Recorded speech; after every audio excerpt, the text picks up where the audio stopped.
Hi, I'm Kurt Vonnegut. I'm looking for Ryan Stone. What's that? Fuck me. Hey, Kurt, you read lips? Fuck you!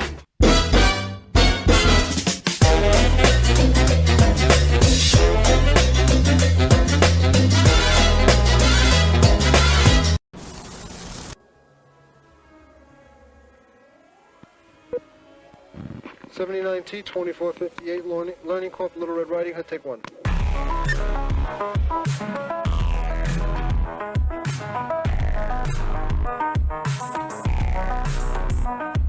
40 years of my life is in the wire that's gone. Does that make sense?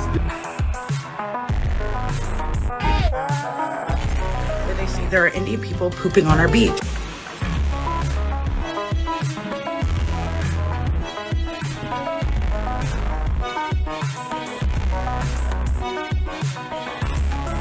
It's a spool of wire. 40 years of my life is in the wire that's gone. Oh my god. Hey boys, welcome. I think we've got the mic issues fixed, so we're going to enjoy a good red morning together. You let me know. Is the audio level good? Is it too bassy? Is it not too bassy? The new mic is a pain, and every speaker is set up different, and mine is set up like no one else's. I got a good one for you today. Before we get into that, though, some quick plugs. Obviously, new best-selling contemporary fiction book out there, The Dog Walker, R.A. Stone, on Amazon, on Kobo, for paperback, for hardcover, and eventually audio. Dude, it's doing... I'm like of two minds on this. Of one, I'm in that, the uncanny valley where like, yeah, I'm awesome. And then you get into the valley where you're like, I really suck because I know everything I'm not awesome in. I'm like in here, but the book's up here. So it's like, part of me is like, dude, this thing is awesome. You guys are going to love it. You guys have done amazing. You've all bought it. You're all enjoying it. I'm getting no negative feedback about it. Like everybody who has gotten in has A, known exactly what they're in for, and B, enjoyed every step of the way. And I am humbled and I am glad that all of that effort and all of that work went into something that's good, that people can enjoy. And they said men don't read fiction unless it's military sci-fi or like gumshoe noir. And I'm like, no, man. I think guys will do it. I think the problem is just you guys have been making slop. So yeah. Gonna put some more ads out in that one, so we're gonna get a lot more goofiness. Like here, case in point. I have a theme I want for the next couple ads for it. I think you're going to like them.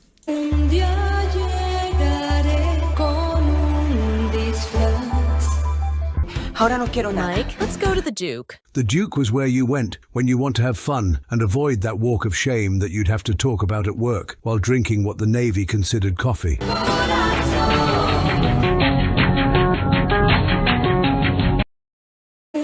Oop, yeah, so... I'm going to have like 20, 30 variations. I just like the idea of El Supedores, I think is what it's called. Or You Supedores? Los Supedores? It's like an old Mexican telenovela. So yeah, I'm looking forward to seeing if we can get some gems out of that one. And then you guys may be wondering like, what was with that other one? And I was like, I just had fun with this. I've been sitting on this video for years, and I didn't know what to do with it. And then finally, a Parks Canada ad from 1972, Boards of Canada. And I was like, dude, if you don't know, I'm talking about this one.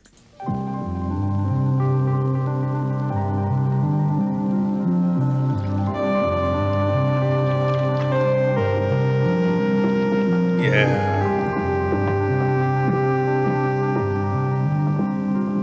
Well, welcome to the neighborhood. Yeah, welcome to the neighborhood. And she said she was welcome.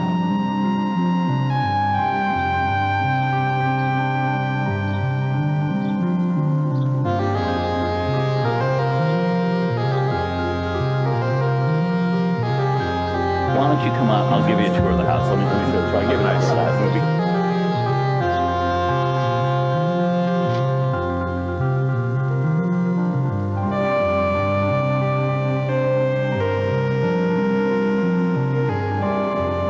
A little behind the scenes footage for everybody there.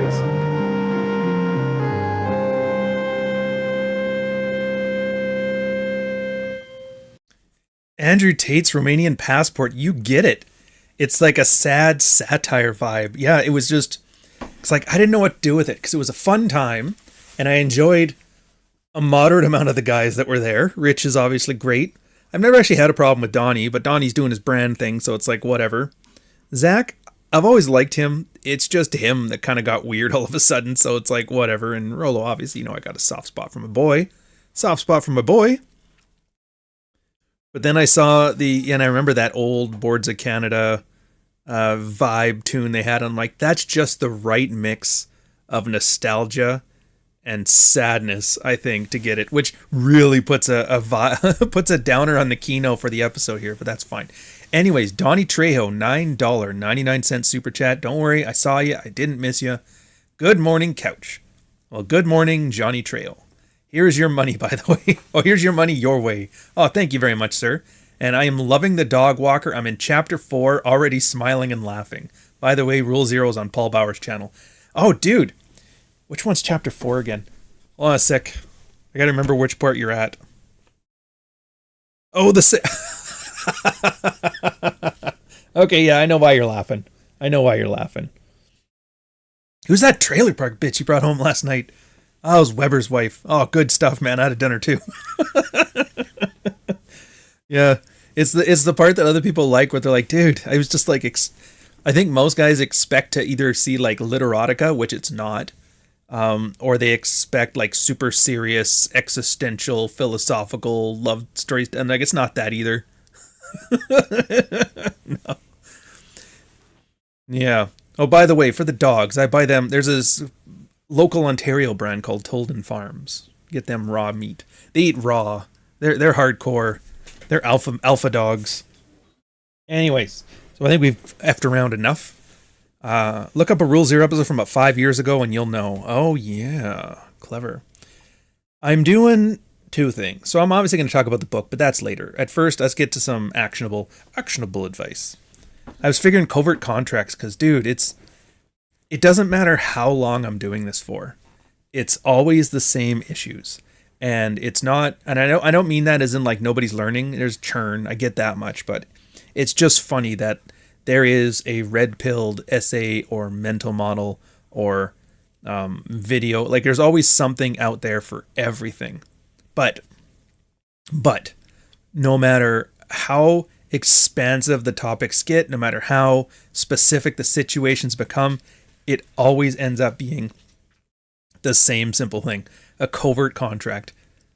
That's like chapter 1, book 1, Robert Glover of the sidebar, Covert Contracts. If I do X, you will do Y, and then we don't have to talk about it, and we will have a problem-free life.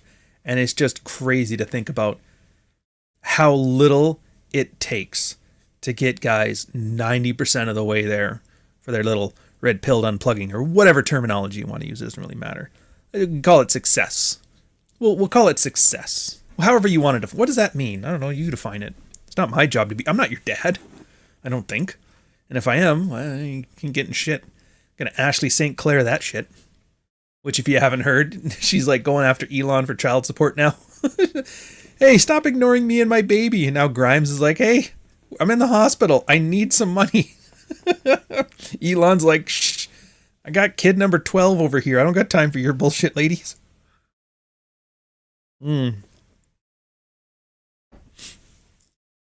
There is a ton of autobiographical elements in the Dog Walker. Well, there's some.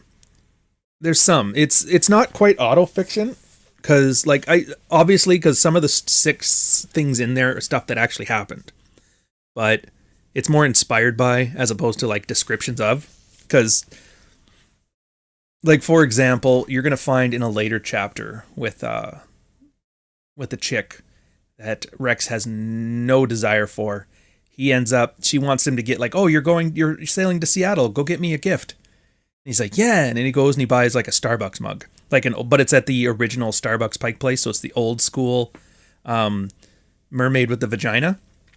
And he notices and he's talking about how great the mug is. The mug's basically a metaphor for what the girl is herself, where he thinks she's great for this reason and this reason and this reason. It's all vintage and everything's going right. And then it's like, it's kind of a single mom, and she's only sleeping with him because baby's dad is out of the house for the weekend and kind of stuff. And then he's kind of like the coffee just doesn't taste right. And he's like, I just fucking throw the cup out. So yeah, it's really good. No, my real name is not Rex. But here's the point. None of that happened. There's a few things in there which I was like inspired by things that I've seen or heard or done in my life. But they're more of so just like the premise, the actual story itself. It's all fictional. So as much as, and I think that makes it easier too, because a lot of people, when they do autofiction, they have a hard time making the character human because they always want to make them awesome because it's a reflection of them as the author. It's like a self-insert. And I'm like, I don't want a self-insert. So I made him the other guy. And then it's just like, and then it makes it easier. So I can make him a promise keeper. I can make him pathetic. I can make him do all kinds of stuff that resonates with a lot of guys. And I don't take it personally. It's like, oh, that guy is such a moron. I'm like, yeah, we've all been there. Have you? Not like that. Yeah, hardcover arrives Monday. Oh, dude, good. I hope the hardcover gives you as good a reading experience. I haven't actually cracked the spine of my hardcovers yet, other than just briefly to make sure that the margins were set up right. Yeah, so Covert Contracts. Oh, I guess I should put some timestamps on this thing. Hold up a second. We're getting there.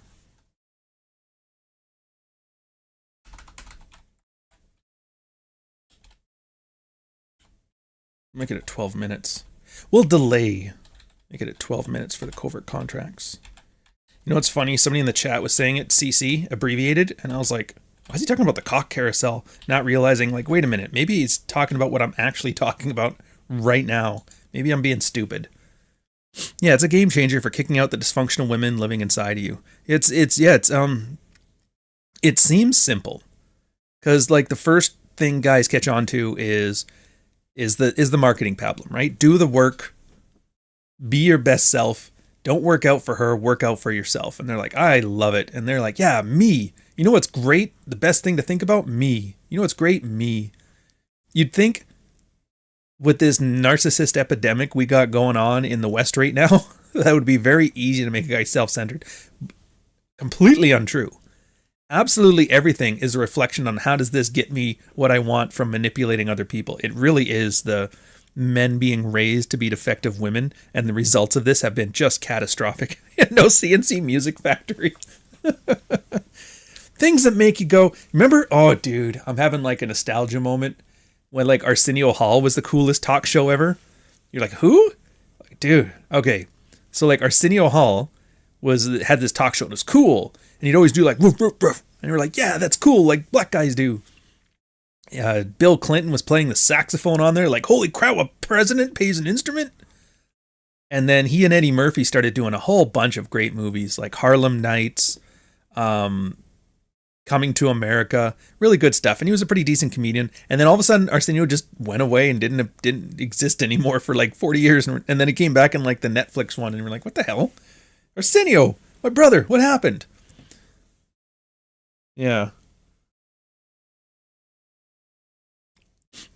Anyways, okay, I'm distracted on this one. What was it even talking about that Arsenio Hall came up? Puppy Chow episode 5 years cock carousel. Oh, the Covert Contracts, right? Covert Contracts. Yeah, it's Glover was big on that. It's just everybody. Oh, narcissists. That's it.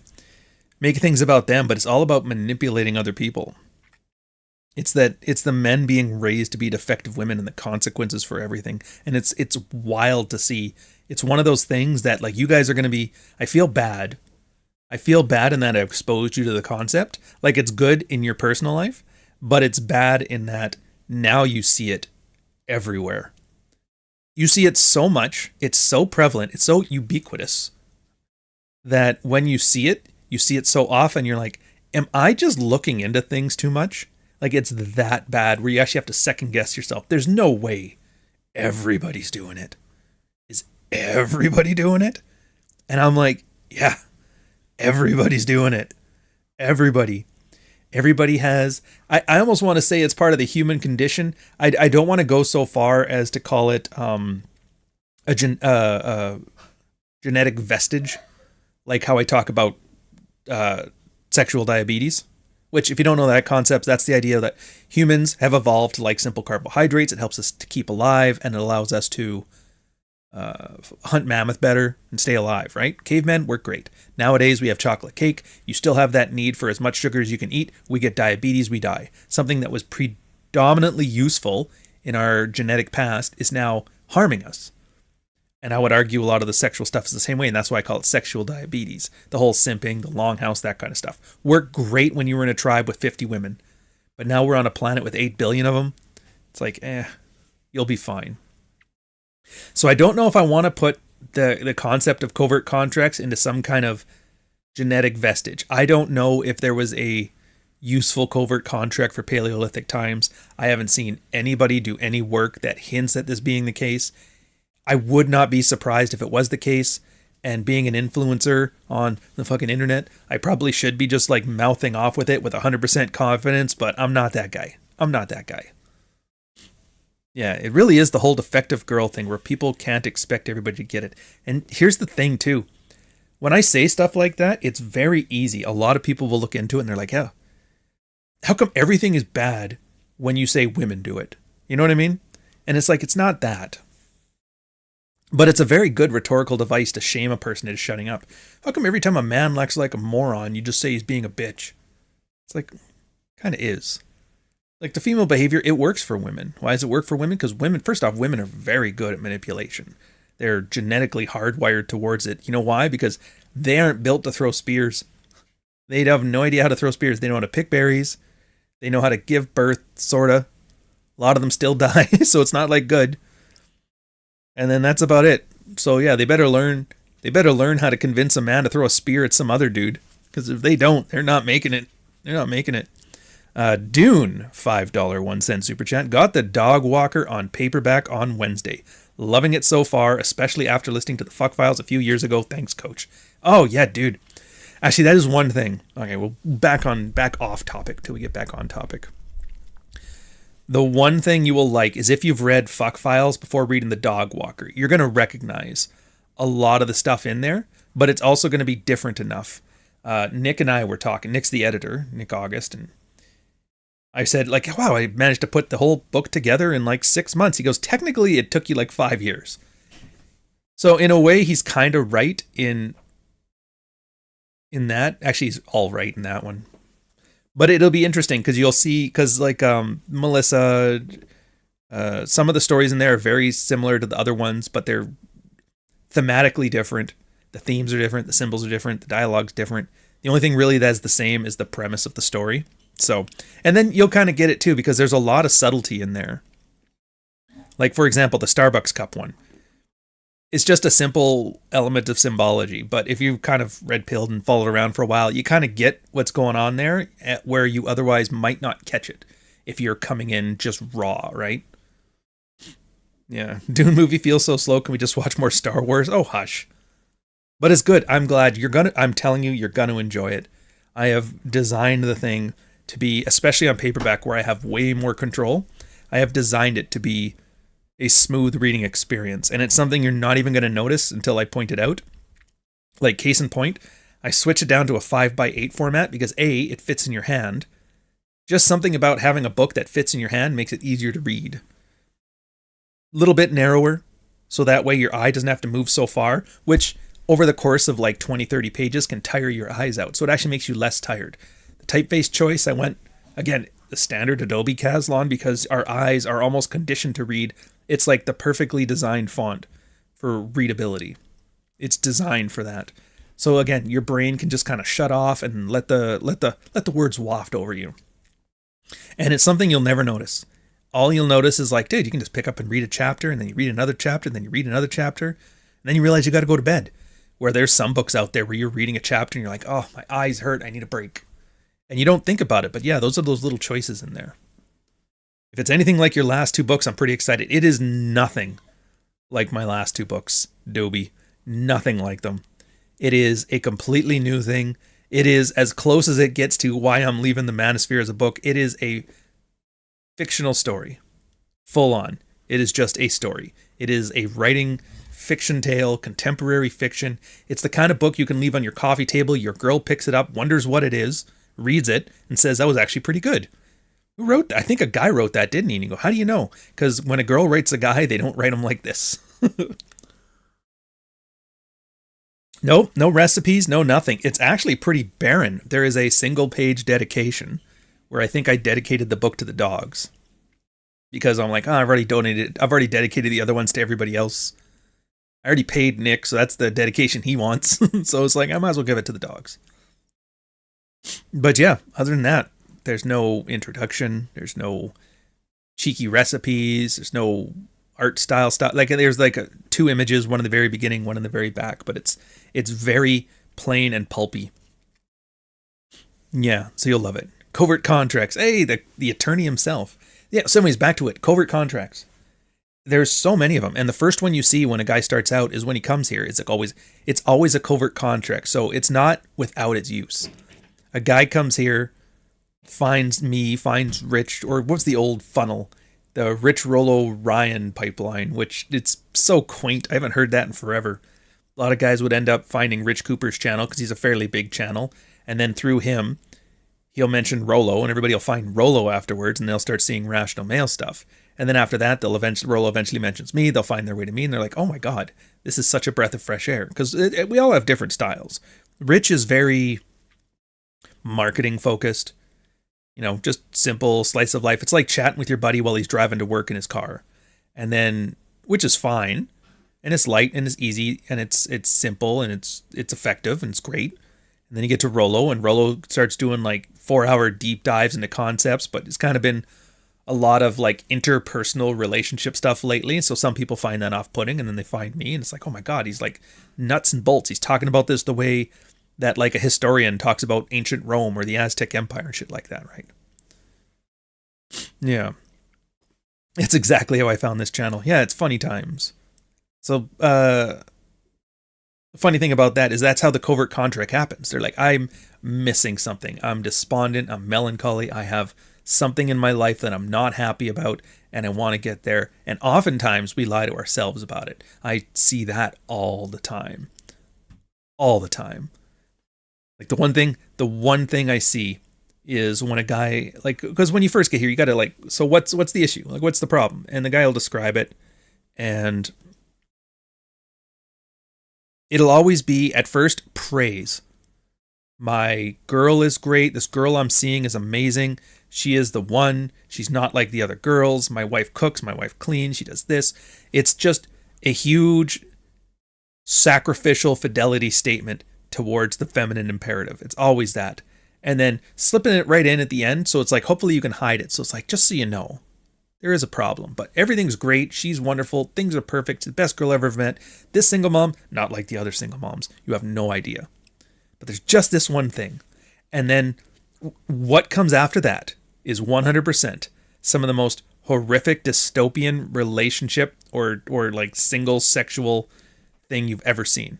We haven't had sex in 2 years. We got married and we haven't even consummated the marriage. It's been 6 months. Stuff like that, right?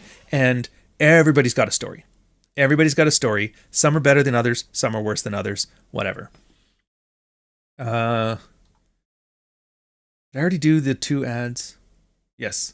Let me do a quick making fun of somebody. Oh yeah, this one.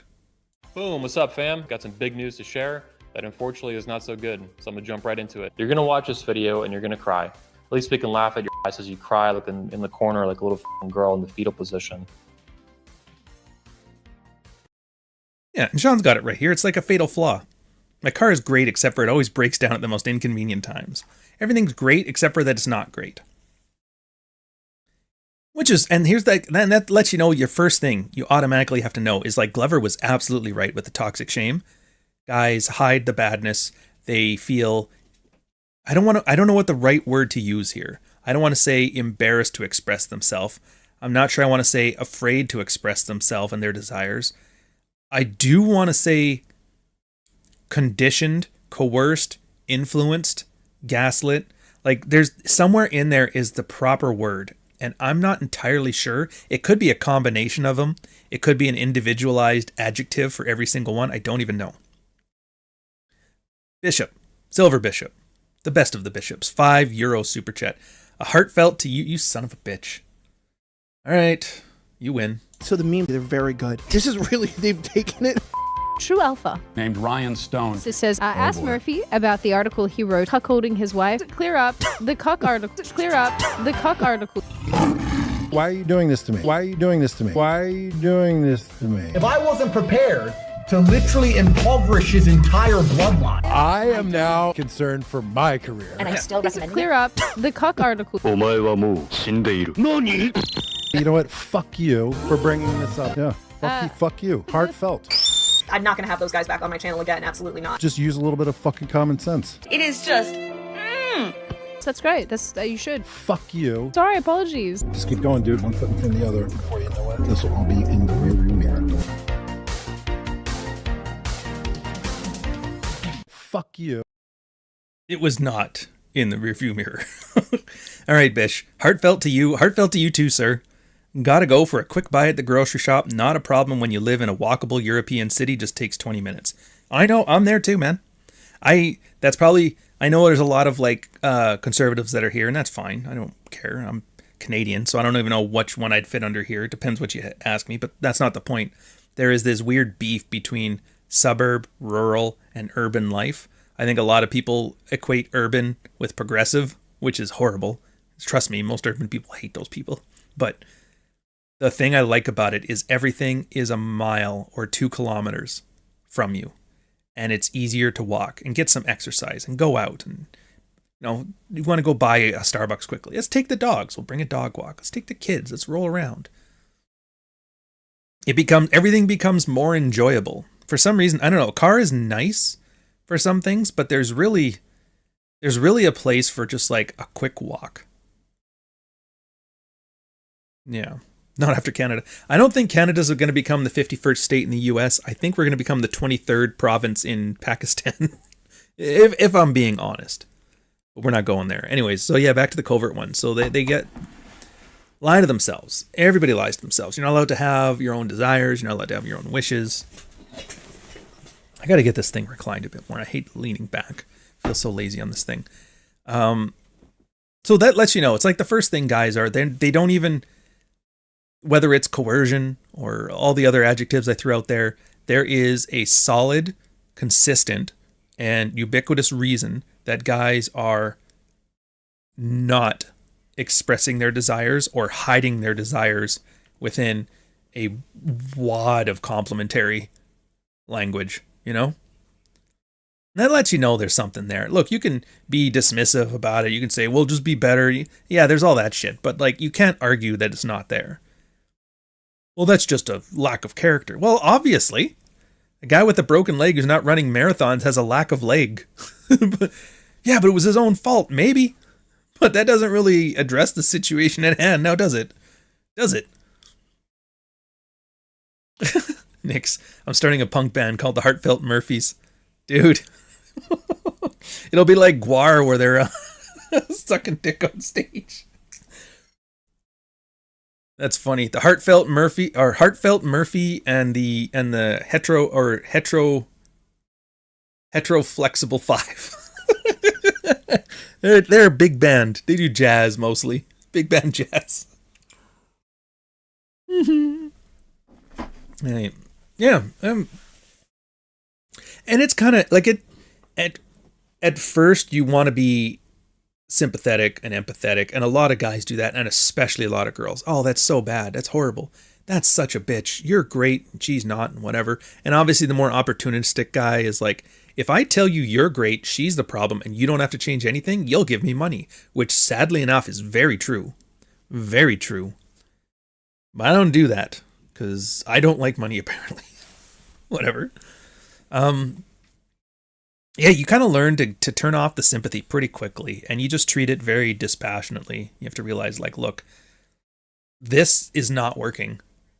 And you don't have to argue with me about that. It's by your own words it's not working. So you have come out telling me it's not working. You can argue with me when I tell you why, but you know it's not working. Therefore, you really should change these things. Change them into what? Well, here's what other guys have done. And that's kind of where you start, right? Like most guys latch onto the things they can do. And that's why the working out, that's why everybody talks about working out. It's always work. It's the only thing that everybody can agree on is a good thing for a guy. Go to the gym. You'll feel better. You'll look better. You'll do better. And at least it's better than getting bitched out by your wife at home. And the guy's like, it's not bad. And they'll like go out of their way to try and screw it up. It's like, oh, just do strong lifts. Just build yourself a base of strength and then go. It's like, no, I'm going on this hyper-specific program. I'm paying $3,000 for a coach and blah, blah, blah. And it's like, Jesus, man. Make it simple. Make it simple. The workout program doesn't even matter. The reason it's called strong lift is because keep it simple, stupid was already taken. There's a reason it is this one. It gives you options. And it's kind of the same as like when I'm talking about the themes in the book. Dog Walker available on Amazon and Kobo. It's simple as the themes, right? The theme here is personal agency, freedom of choice, outcome independence, independent of whatever outcome you decide to choose. So when you do strong lifts, that's a workout version of that. It fits into the theme. It aligns your actions with your intent. Because when you do strong lifts, you're just building a baseline strength. It's 5 reps, 5 sets. You're not taxing your central nervous system to the point of failure. You're not risking injury. You're literally lifting for 3 to 6 months on a specific program to get yourself to your maximum level of natural strength. So that way you can branch off to a different program. If you want to start going super hardcore into marathon stuff, you take that strength and you go there. You want to go straight into powerlifting, go straight into your strength, go there. You want to go into bodybuilding, then you got it in strength and go there. If you just want to do healthy calisthenics and stuff, or you just want to stick around and maintain what you got, you just stick with the program. But you see what I mean? It's an outcome independence. So one of those things, and it's not wrong per se, but it does come up as a red flag to me. When you see a guy who's like, oh, I'm going to do a different program. I'm going to do something else. It's like, okay. And you kind of know, like, this is not going to be the first situation where he's going to decide, I got a better idea than this idea that most likely works and has been battle hardened over time, but I'm pretty smart. I know what I'm doing. I'm voting like. Fair enough, sir. Oop. Fair enough, sir. That's when the covert contracts come through, man. They do. And it starts off simple. It's like, I'm working out for me, not for her. But then the girl cries and has a moment. And they come back and they're like, dude, every time I go to the gym, my girl's crying like a maniac. What am I doing wrong? And it's like, what do you mean?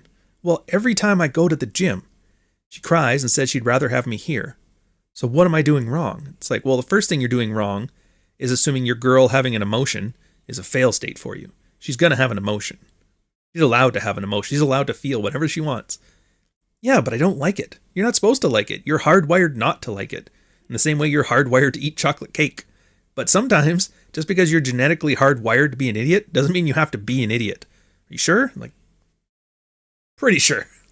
Don't quote me on this one. I'm not taking responsibility for you not acting like an idiot and then achieving some measure of success by your own standards. But pretty confident that's true.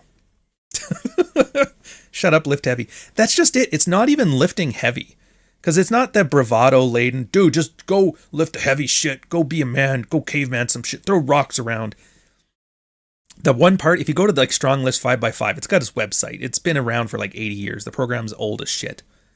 And there was a question in there about squatting. When you're doing the squats or the deadlifts, how fast should you be lifting? Should you do it slow?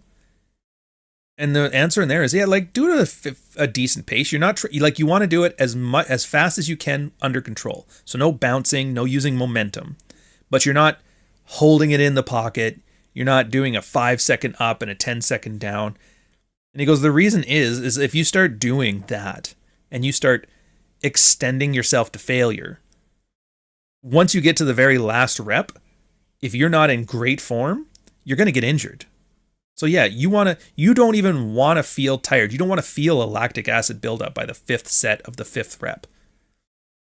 And that's a hard thing for guys to get past too. And that's, again, it's the covert contract, sort of. If I feel hurt, if I feel injured, if I feel exhausted, that means my workout was better.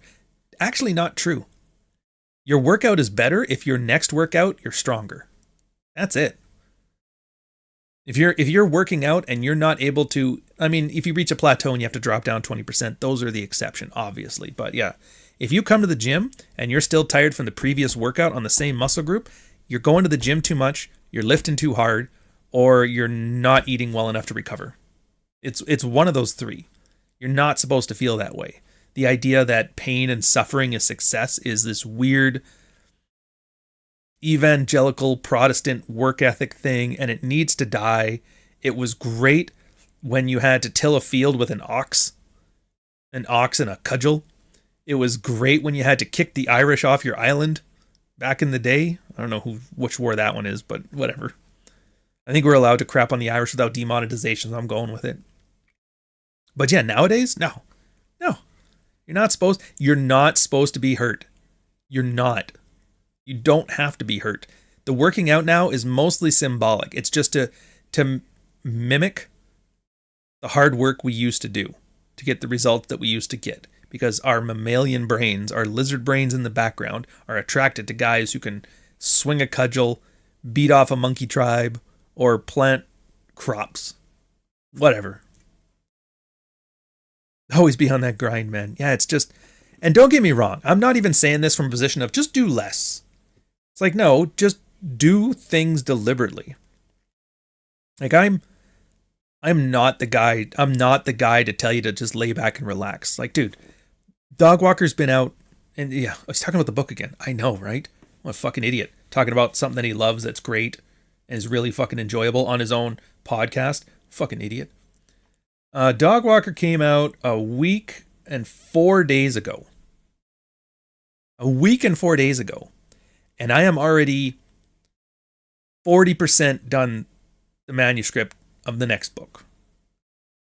I'm just saying, that is a hefty pace. That's like a Stephen King pace. It's not a George R.R. Martin pace. I'm not comparing myself to their quality or lack of, or whatever. I'm just saying.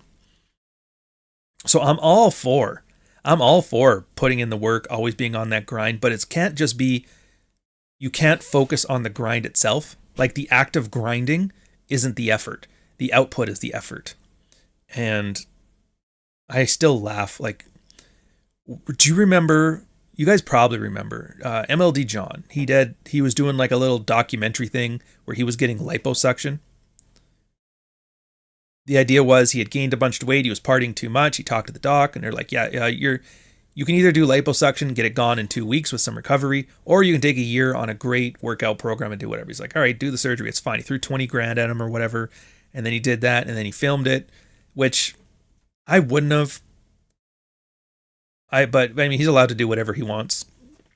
Anyways, got a lot of flack for it, a lot of attention. Tate was all up on his ass. Great marketing, by the way. You learned who his fucking name was. Yeah, he had a picture of him in one of those little sumo underwear gimmicks with some like pen lines drawn over his stomach and that. But I'm not against it. If you're going that route, like, you're trying to be effective. Well, what you should have done is gone to the gym, eaten beans and broccoli for 10 months, been depressed and miserable, fucked up your cortisol levels, suffered. And then you can have a body you be proud of. I'm like, fuck that. Fuck that. If you want to be the guy to spend 10 grand, get a doctor with a turkey baster, sucking it out, fucking give her. As long as you get there, it doesn't really matter. Well, I don't have 20 grand to blow on that. Well, I guess you're eating beans and cauliflower then. Like, I don't know what to tell you. Yeah, he's still around. He still does his streams. He's still doing his thing. I think it's great. He's kind of like me in that way. He hasn't gone off the deep end. He hasn't gone to jail or gone on a murder spree or knocked up Ashley St. Clair or any of that other bullshit you're seeing so many influencers on. He's just, I have a thing and I'm going to do it and I'm going to do it well. And I'm like, kudos to him. You don't have to like the funnel marketing thing he's doing, but you got to admit, he's doing it well. He's doing it consistently. He hasn't changed. He's doing well for himself. He made a couple million, then he lost a couple million, and now he's back making it up again. I don't know what his financials are at right now. Not really my business anyway, but he's definitely not hurting, judging by the type of bling he wears lately. So good for him. So just remember that. And then, yeah, you get the liposuction to look thinner. I know Myron got hair plugs, like a hair transplant, one of them Turkish ones. But you see what I mean? Like, all these cheats. Everybody's cheating. Everybody's on Ozempic. Everybody's on TRT. It's like, fuck, who cares? Now, me, I'm on nothing. This is natural hair. It's not going anywhere. Look at that. This is like, Norwood Zero. Or Norwood Zero. That part's fine. I'm not on any enhancements. I haven't had surgery. No nose job, no nothing. Freckles are natural. I'm fine with that. I just don't feel I don't have a need to get there through augmentation. If I did, whatever. Do what you need to do. But I think that's like another attitude that's very hard. And the guys have that covert contract. If I suffer, then I succeed. And they're like, yes, if I suffer, I'll succeed. If I suffer, and I suffer, I'll succeed. You know who else suffered and succeeded? Jesus. Jesus suffered, and then Jesus succeeded. It's like, yeah, kinda. But do you really want to think you're Jesus? No, I'm not Jesus. Jesus had less Twitter followers. It's like, all right, fair. Coach is on liquid caffeine. I actually have not had any caffeine this morning. I have had, granted, I've got my G Fuel now. I've just started it. And I don't understand. They keep saying there's caffeine in it. I don't get it. I drink it before bed and then I pass out like a baby. So either I'm immune to caffeine or they're fucking lying.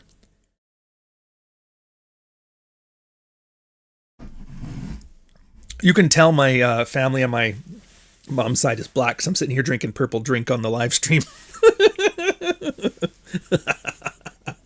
All right. Yeah, so just like getting things done. And I get it, everybody's very vague about this, but it's not because nobody has the answer, it's because every answer is bespoke, right? If you are injured, like you have your back's Snap City. If you're like me, you got Snap City back. And I'm telling you, strong lifts, you dumbass. Yeah, but I know a better program. I know what I'm doing. It's like, it's not the point. And stuff we all talked about there. It's more about just like aligning your actions with your interests. But my back's fucked. So I'm not doing deadlifts. My hands got arthritis from when I was hit by a car fucking 6 years ago. So my grip strength is a permanent issue for these type of things. Now I can wear hooks, but at the same time, like I need to keep it strong because with arthritis, it will get worse if you don't train it. So I've made the decision. It's like, no, lifting raw or not at all. And so with that and the back, it's like, yeah, just deadlifts or no. So just squats for me. And even then I'm no more than 3 plates. Usually it's 2. I'll do 2 plates. That's fine. I may get the whole, do you even lift, bro? It's like, I'm fine with that. It's okay. Now, that's exactly what I said you're not supposed to do. Don't be changing things up because you want to willy-nilly, but that's the point. There's a deliberate reason. There's an end goal, and I will know if I achieved it. How do I know if I achieved it? My lower back doesn't hurt. Does your lower back hurt? No, it doesn't. I actually feel like $1,000,000. I sleep like a baby. I wake up without an alarm clock. I wake up before the dogs now. That's what I mean. And it's one of those, I had like a gratitude stream 2 weeks ago where I was talking about how I realized from like doing this for a living, I haven't had to use an alarm clock in 6 years, which is crazy. And then somebody brought up like, well, usually the dogs wake you up because they like to eat. And I was like, yeah, that was true, but they're getting older. So now I actually wake up before everybody. I just get up. Even this morning, it was like 6. Like, up, let's go make a coffee. The dogs are like, time for food. Let's follow them. A Pringles can with veins. Dude, I haven't seen you in the chat in forever. It was one of the funnier usernames I've seen on here. I'm not going to lie to you. A Pringles can with veins, $2 super chat. Thank you very much, sir. Cheat to win. Couch stone. Lol. That's just it. I think the verbiage there, it gives you a false framing of the thing. Cheating. Cheating what? What law, what rule, what social norm is there against using an advantage? Like, follow that one through. Oh, if you're reading, you can't wear eyeglasses. You have to read with bare eyes like a real man. It's like, bro, I'm myopic. No. What's that do? All that does is punish guys who have astigmatisms. You could never read. Same thing with, lost your leg in Afghanistan or something. You have to get a fake prosthetic. Oh, a real man walks with his own legs. Grow it or go back. So it's like, okay, so all you're doing is punishing guys that have to hop around now because they lost a leg in the war. You know what I mean? Like, who are you cheating? What are you cheating? Fuck that. I'm not saying you, and I'm not here telling you guys take TRT, get a hair transplant from Turkey, and liposuction. It's like, it's not the point. It's not the point. The point is, you're allowed to do things if they get you to where you want to go, and the consequences are things you can live with. Ozempic, I am sure there are consequences for it. I don't know much about it. I haven't looked into it. I don't really care to. All I'm knowing is a lot of people are getting thinner from it, and then a lot of people are talking about side effects of it, and then a lot more people are saying, yeah, but the side effects if you've been a fat fuck were way worse. So it seems like one of those cases of like a pick your poison, the least worst option. Boy, that's cheating. Is it? The fuck does cheating even mean? You're wearing clothes. Why doesn't your natural body hair keep you warm? That's cheating. Shelter? Pfft, real men just stand up in the rain. Just suck it up, buttercup. Like, what the fuck? Cheating. You show me the rule or the law. Now, granted, with the law, I'm all for it. Depending, I mean, an enforced law. Because, yeah, I'm sure you can be way more productive at work if you take speed for an extended period of time. I am positive you are. But at the same time, there's a consequence to that. One, speed just ruins your body. You're going to start grinding down your teeth. And if you like good teeth, it's not a good thing. Secondly, you get caught with speed, assuming they arrest you, because in Canada, I don't even fucking know anymore. You're going to go to jail. You're going to lose your job. They kick you out of your job for doing speed. You can't work at McDonald's on speed. You can't be, well, I guess you could. You could be an influencer online and on speed. Ask me how I know. Maybe I should add that to the nostalgia video with the Parks Canada tune. The sad nostalgia beats. You can be absolutely on coke and do a bunch of red-pilled live streams. Fucking guys. I don't know, it's like, I never got why people did drugs and then went on camera.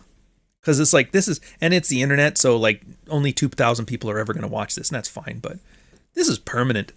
If somebody wants to, they can go look it up, and if you're fucking coked out on a goddamn live stream, and you come in here, and you're like, yeah, forever, now I'm that coked out guy on the fucking thing. I just couldn't do it. I can't see how people do it. Or like taking Zyn in front of like a press conference. It's like, dude, you can wait an hour. I don't understand. I think the most you see is me drinking purple drink with creatine dust on the jar. I can live with having that reputation, you know? Is that how the Whatever Pot... Do they have 10-hour episodes? Are you fucking kidding me? Is that how these guys get big? Just pure, like, longevity? 24-hour live stream. We're going to be chatting with the hoes. With Super Ho over here. Jesus. We're going to find out in 10 years there are major cumulative side effects, but sure, compared to being a total fat ass. Yeah, but that's the thing. You, even though they tell you it's perfectly safe and been tested, you know in your heart of hearts that fucking up your ghrelin hormonal levels is probably going to have an effect down the line. You're just making the conscious decision that right now not being fat is better than being fat. I'll deal with those consequences later. And that's a choice you can make. But you know what? That's why I don't like, oh, it's cheating. It's like, you know what? They're making a conscious choice and accept, well, they don't have a choice but to accept the consequences. But you get what I mean? Pringles can with veins, $5 heartfelt super chat. That is a heartfelt to you, sir. Not for nothing. Been doing tirzepatide for 4 months. Oh, there you go. Fucking 1 sec. Don't mind the clicking. I gotta look this up. Tirzepatide. An anti-diabetic medication used for the treatment of type 2 diabetes and for weight loss. Tirzepatide is administered via subcutaneous injections. So under the skin. In the United States, it's sold under the brand name Mounjaro. That's an awesome brand name. Hey man, you got that Mounjaro from me? Yeah, king. For diabetes treatment. And Zepbound for weight loss. Oh, that's not as good. Mounjaro. That sounds fucking masculine, but Zepbound. It sounds like a Funko Pop. The Funko Pop of the pharmaceutical industry. Are you on the Zepbound? You know it. Yay! Let's go suck dicks. All right, I'm just kidding. I'm kidding. Back to your super chat. 6'6", Jesus, big boy. 252 pounds, down from 325. The attention is a lot better. GLP-1 Ozempic is bad if diabetic over 50 plus. Well, that's good to know. See, I got to admit, it's like, I don't feel old, but I understand people who feel old. Like right now, I am woefully undereducated on AI, on crypto, and on the fucking weight loss stuff. These are interesting topics. I actually have, like, the last thing I've read when it comes to crypto was the white paper from Bitcoin. And the Celsius criminal or the lawsuits. I had a vested interest in that. Such the weirdest way to secure a positive investment, by the way. Yeah, but the courts paid me plus interest, so that's good. Like, whatever. But that's the problem, is like there's only so many hours in a day, and you realize there's just too many things. So I'll never be a Bitcoin expert unless I sacrifice other things that I'm doing, and I just don't think I will. Same thing with Ozempic. I will maybe look into it, but I don't need it.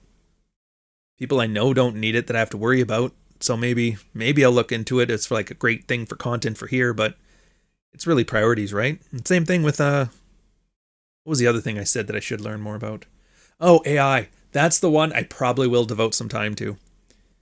Because, like, I'm trying. It's like lasers in the 80s. It's a solution in search of a problem. The best thing I've been able to find for it so far is like just simple line editing and spell checking, because spell checkers are all shit right now.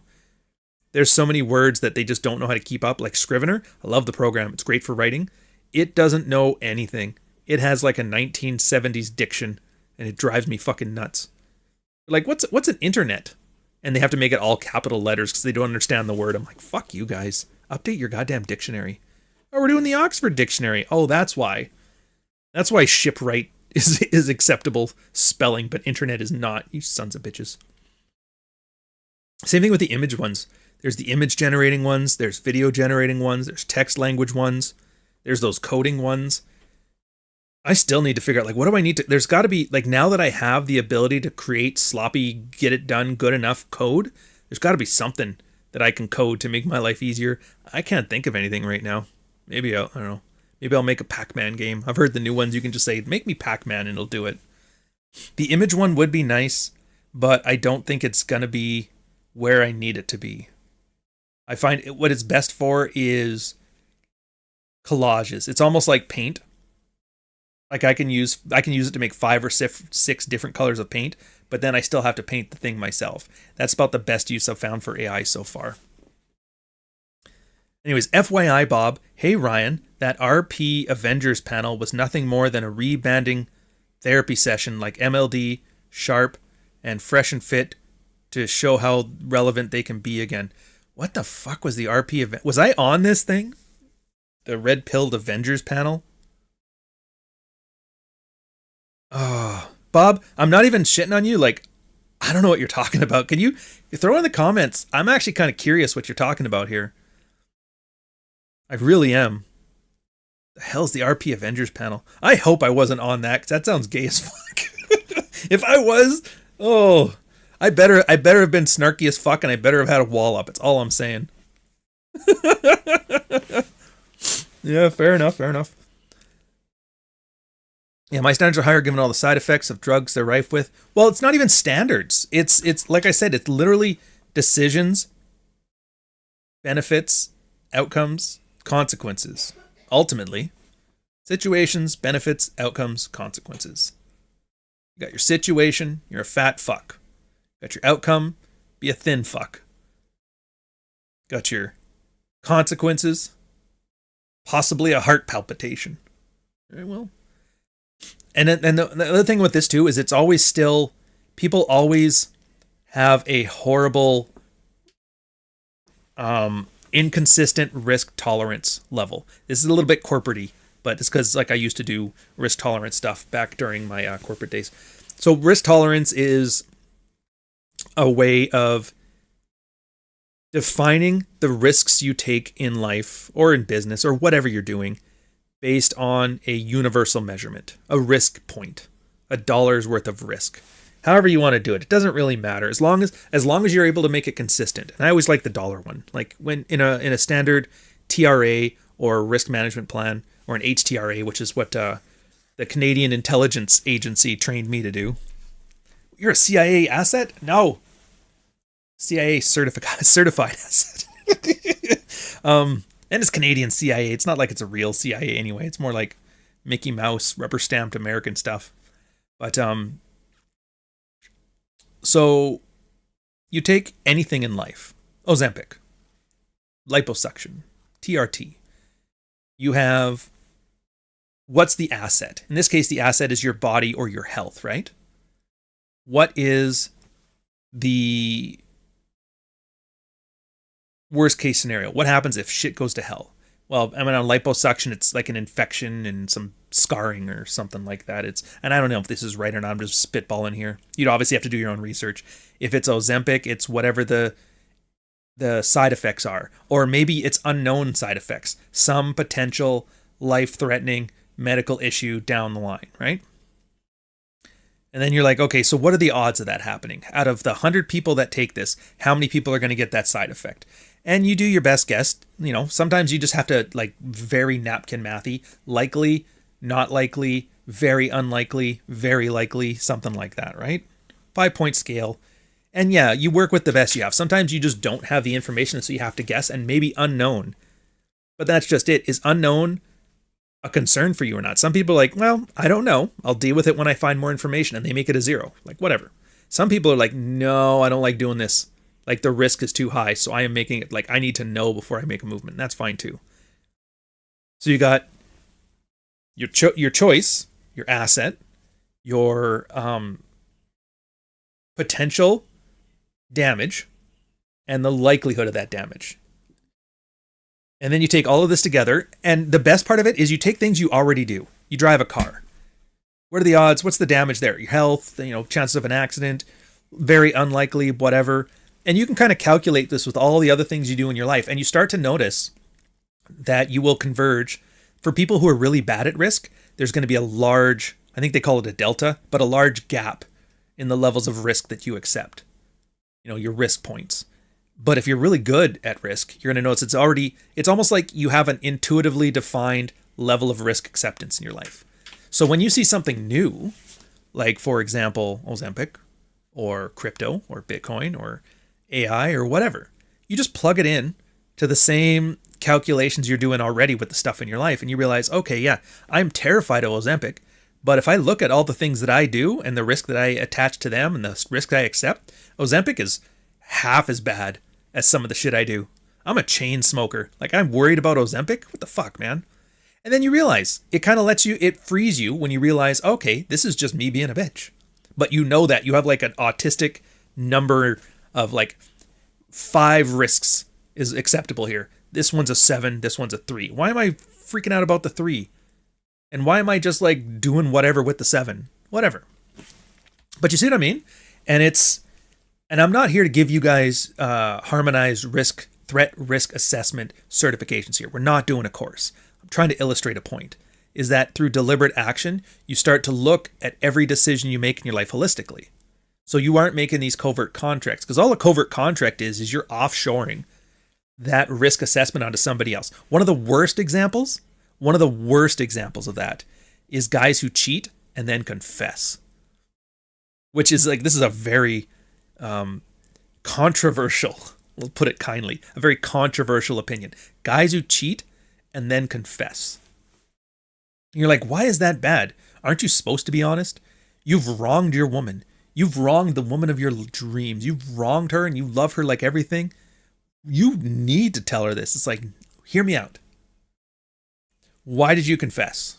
Everybody doesn't know. They always give you these possible reasons that sound really good on paper. It's something else you're going to learn as you get older, or as you're older and just start paying attention. You'll learn it, or you have learned it and you just didn't articulate it, or you know exactly what I'm talking about. Either way, there are 2 reasons people do things. There is the reason they tell you, the reason they tell themselves, and then there's the reason that they don't tell anybody. And that's the real reason. You got to ignore that shit. When you ask somebody a question about the reason they do things, more often than not, you're getting a post hoc justification. You just have to accept that. So why did you confess? And if you get right down to it, you know what it is? You get guys talking about field reports when they've done this. What do? oh, I feel bad. I betrayed her trust. And I feel if I can confess to her, it'll make everything okay. It's like one of the most selfish things you've ever heard from a guy. Because, like, yeah, if you felt bad, if you really feel this bad, you wouldn't have done it.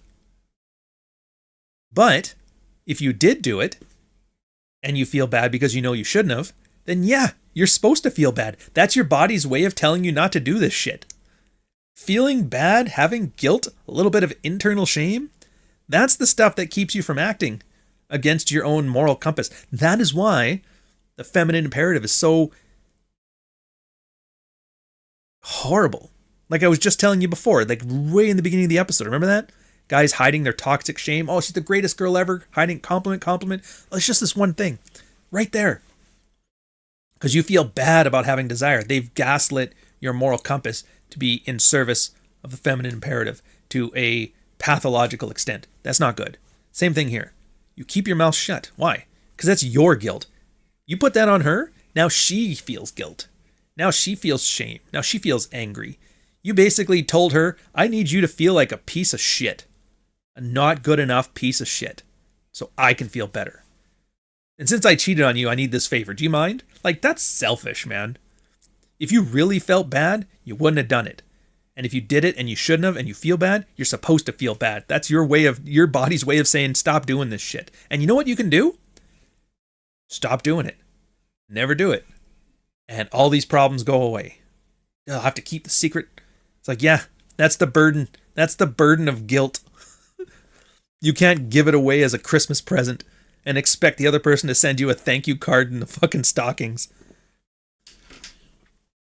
Tate Stedman's shower soap. Some of these fucking names, man. Tate and Stedman's shower soap. £5 super chat. A punch is just a punch. A kick is just a kick. A girl is just a girl. A $5 super chat is just a heartfelt F you. Cheers, coach. Dude, you guys write some of the best prose I've ever seen. Oh, by the way, I didn't add it before, so I'm adding it now. This weekend, Major League is coming on the Orion channel, but that's not why I'm here.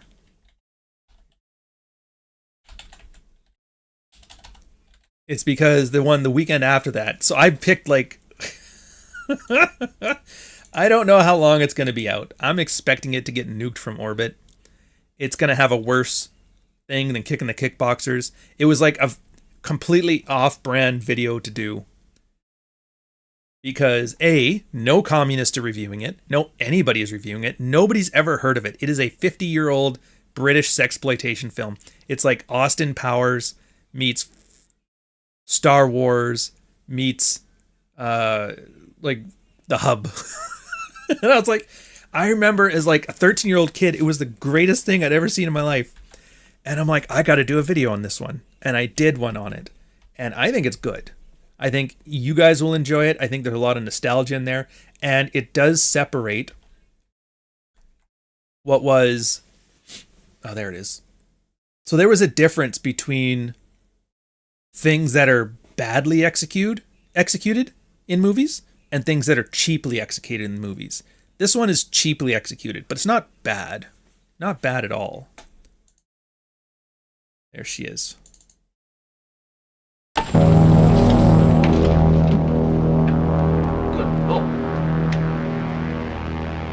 I tolerate no resistance. Fairly evenly matched.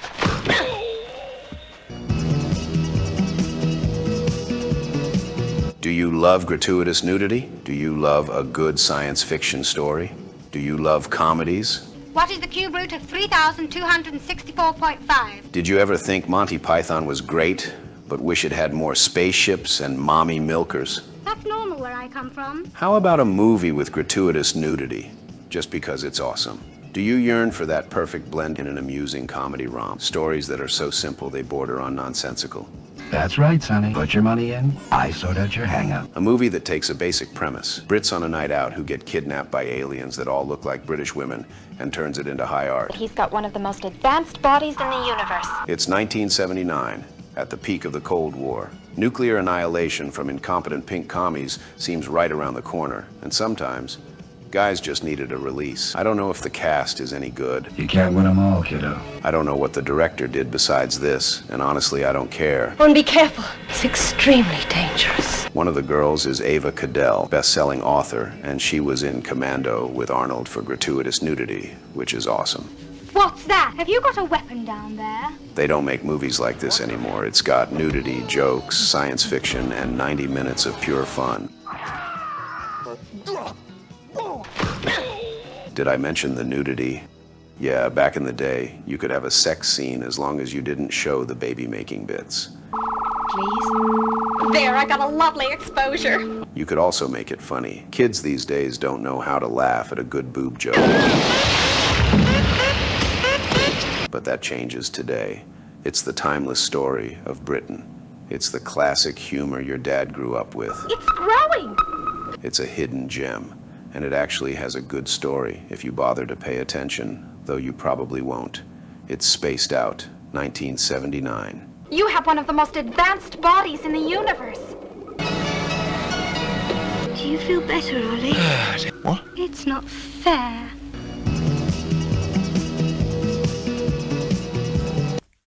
Dude, it is hilarious. Like, I see the super chats here, but yeah, I've never heard of this. Nobody's ever heard of this. Nobody. I had a satellite dish growing up, and that's the only reason I've ever heard of it. It's just funny, man. It's like, if you ever watched Austin Powers, you ever see his like cheeky humor he's got in those jokes? It's that. You can see where he ripped it off. It's like, dude, I could see Austin Powers in this fucking thing. It's pretty funny. And they make the nerd like have the most advanced body in the universe. There's like disco tunes going in on there, and the jukebox is like a therapist that's like jazzy. Yeah, it's just, I can't talk. You know what? I'm not even going to spoil it. It's worth going in. I think there's somewhere out there as a YouTube, somebody uploaded it to YouTube, full nudity and everything, and it's down there. So like, I'm not going to give a link to it, but if you find it, just watch it. It's funny. It's like, and it's something I miss, because like I do a thing in the script there where, like, you know how nowadays it's just, oh, stepsister gets caught in the dryer, and you're just like, it's like vulgar.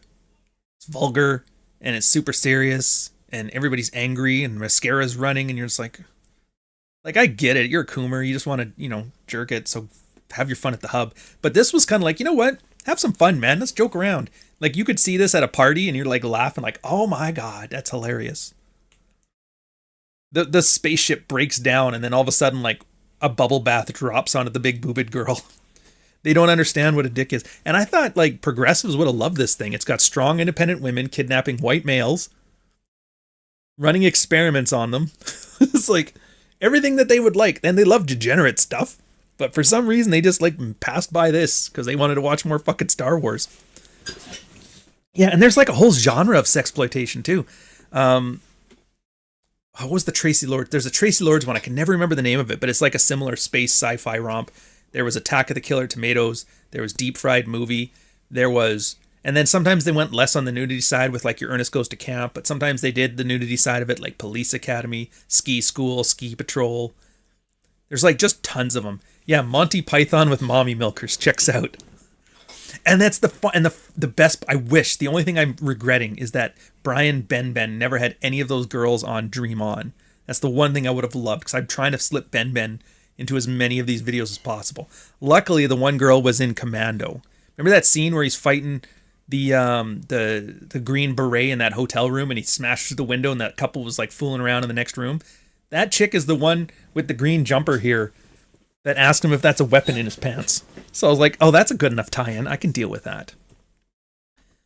Anyways, spam bot fodder, $5 super chat. Guilt is another tax on the unnecessary taxes that is worrying about problems.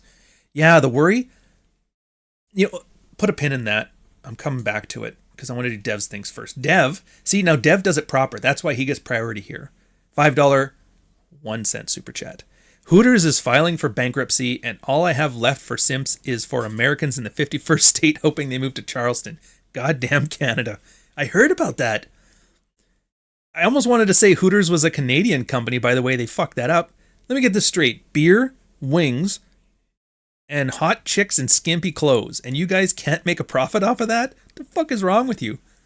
I think it was all those little things where they tried to make the girls less hot because feminists were getting mad, and then guys were like, what the fuck do I want to come here for then? I don't want to watch a fat girl in fucking knee shorts. Fuck that. Yeah, so the guilt tax. It's funny. So neuroticism and guilt, they all kind of, and resentment, they all kind of have their, and this is where it ties in with Wisdom of Psychopaths. I love this. I love that part of the book. It's my favorite part. It's where he talks about how psychopaths are present-day hedonists. They only think about what's happening right now. And he goes, a little bit of that in your life is good, because neuroticism, anxiety, those are all future tense. You're never anxious about what's happening right now. If you don't believe me, talk to a veteran friend. If you've ever been to a war zone, if you have ever been on a deployment, if you have ever been in one of those kind of situations, I've been in some, better than most, not as good as others. You think it would be like the most stressful time in your life, but it's like calm. Like you will never be as unstressed as you are when you're in the most danger, because you don't think about anything else other than what's directly in front of you. The stress, like it was the one thing that really fucking weirded me out, is I was deployed with 2 other ships. There's 3 of us, 3 ships altogether. It's about 750 guys for crew complement. Nobody was on SSRIs. Nobody was stressed. Nobody had PTSD. Everybody was like highly motivated, extremely competent. It was like the perfect scenario. And like work hard and play hard, and it was great. After that, most of us ended up getting posted to shore stations, to landside postings, office work. And then one day, when I was working at the reserve unit, there's 27 reserve units in Canada, I think. Something like that. And each one of them had my same job and same position.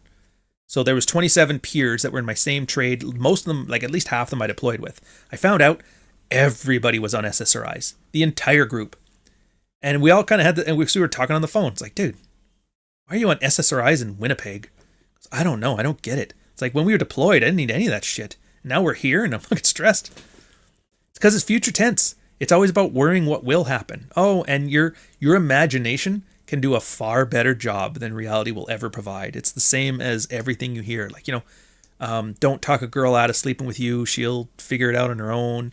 And if you're out and she's like jealous and worried that you're out cheating on her, don't correct her, because whatever she imagines you're doing is way better than what you were actually doing. Like all that stuff. It's all because anxiety comes future tense. And then the resentment and the guilt comes from past tense.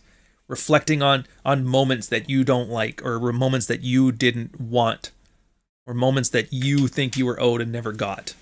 All of that guilt and resentment keeps coming up on that. And that's where all this anger phase comes in. Like the anger phase is good for a purpose.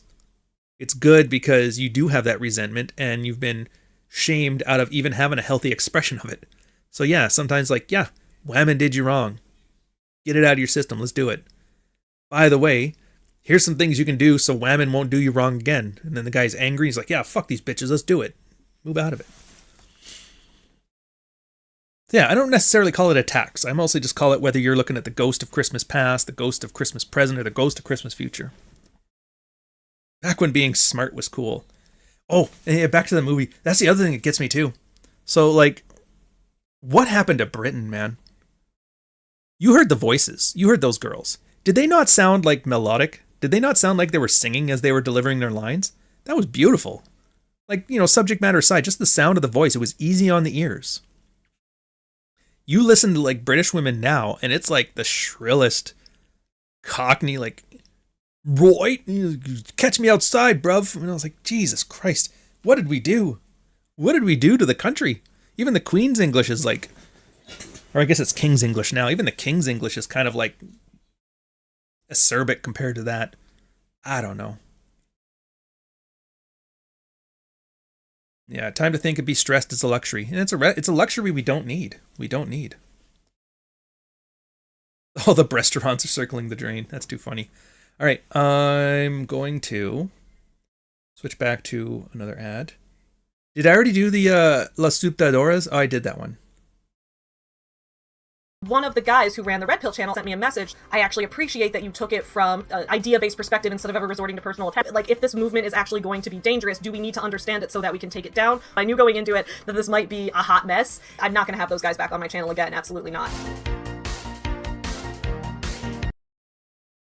Speaking of which, no, the Canadian accent is different. You guys are talking about same thing as Canada. No, the Canada's accent was very vulgar and rednecky. Fucking rights, bud. Like that shit, it's kind of gone now, and now everybody's switched. Now most Canadians have a very, they call it like American broadcast English. It's the one you get because we watch too much American TV. So like right now, you can tell I'm Canadian by some of my inflections in speech or the way I pronounce certain things. But if you weren't paying attention, or if I avoid certain words, it sounds American enough. It's not hard to sound American as a Canadian. All you really have to do is speak 10% slower and enunciate everything. And you're pretty much American enough. Yeah, it's in the vowels too. Oot. I think, no, the big tell was, I think it's how Canadians say roof. I guess a lot of Americans say rough, which is weird, but whatever. And that Midwestern twang, not having it is a dead giveaway. Oh yeah, bud. Yeah, but you see me like ending our sentences off with bud. That's just a, what do they call them, nogalism? Whatever. That's something we could say. But you get an American that just says that, like when Marty says that, when he's in chat, it actually sounds Canadian enough. Yeah, sorry. Oh yeah, sorry versus sorry. Sorry. I don't know how you guys say that. Sorry. It's like sorry. Ah. Whatever. I promised myself I wasn't going to bitch about Canada this stream, and I'm trying my best. What do we want for time? Let me see. How am I doing with my notes and timing? Oh, we're good. We're a little ahead of schedule, so we got 15 more minutes where we can harp more on about these covert contracts. Yeah, the covert contracts are crazy, and I bring up... The only reason I want to bring it up less is because a lot of guys are now using it to self-diagnose. The singing, dancing, monkey improvement program, which is what I call like the mother of all covert contracts. It's usually a guy, when he first starts doing his thing, he gets into shape, he starts working out, he starts being more charming, maybe he gets a little more flirtatious, separates sex from intimacy. There's a whole bunch of stuff. I'm not going to go over it. I have 3 books on the topic. Look at the Praxeology series, just buy it. Then you'll be completely up to speed. Really have to read 3 books to know what you're talking about? That's how learning works.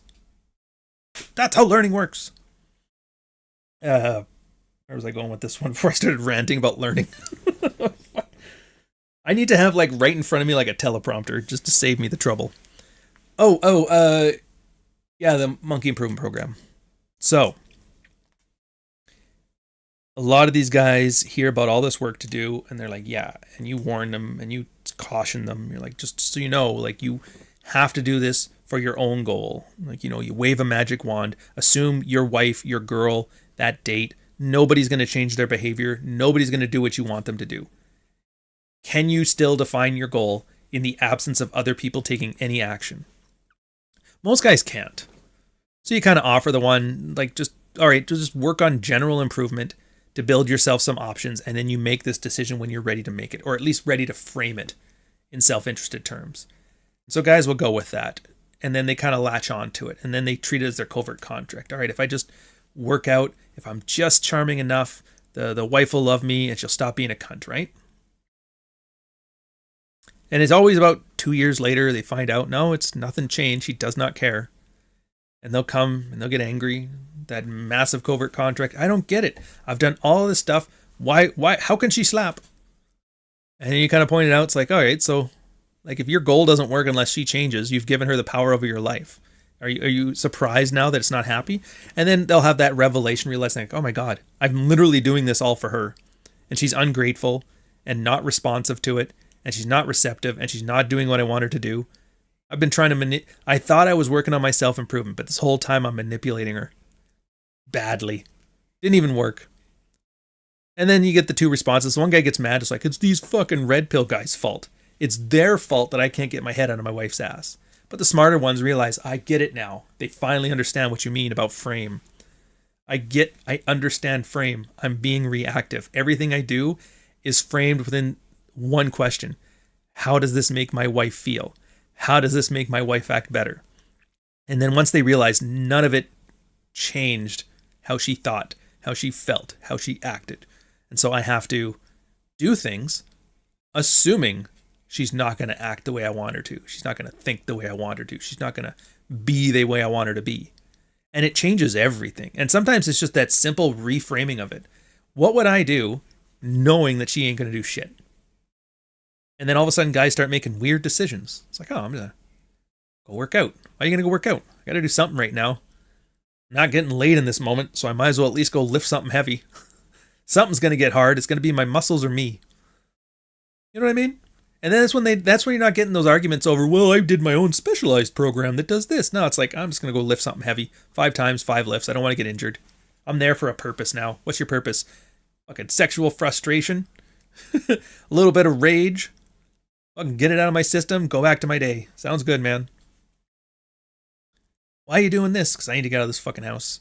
She's driving me nuts and I'm not putting up with this behavior. Oh, so it's not like I need her to change. It's just I'm not putting up with this. But you see what I mean? Those little changes. And then all the actions surrounding these mental models change. And the thing about that, which it feels weird because I just talked about the covert contracts, is that people notice these changes. They don't know how to articulate it, but they change. And it's only when you've stopped caring and you kind of check out and you decide to just be a selfish asshole, but not in a man-child sort of way, in a self-interested, vision-having sort of way, which is, the whole purpose of Dread and Frame and that. People start acting better. It's the weirdest paradox within all of this. And I don't know how to articulate it well yet. I'll probably write a thing on it eventually, but it's once you stop caring and you start acting as a selfish asshole, everybody starts responding better. But the moment you do it in order to get people to respond better is the moment they stop doing it. So it's like you truly have to not care. It's like magnetization. Flip that polarity, motherfucker. From what I hear, it's Paul doing Rule Zero today. Does it have to take 2 years? It doesn't have to.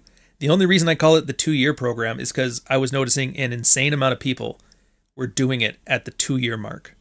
So I don't know why it's 2 years. I don't know if it has to be 2 years. I don't know if there is some way to avoid it being 2 years other than just to be aware of it and not make those decisions. But it just so happens that if you cluster everybody together, anybody who had that covert contract, it's within 2 years that they have it broken. You're more than welcome to navel gaze as the reasons if you want to. I'm not even going to argue with you on this one. So anyways, so that's it for the learning part of this. We're going to do the bantz next. What do we got now? 122. B-A-N-T-Z. I love bantz. Colons, because fuck YouTube. Why would you put colons into your time things when I can do it manually? All right, let's do an ad. Let's get to it. So many choices right now, man.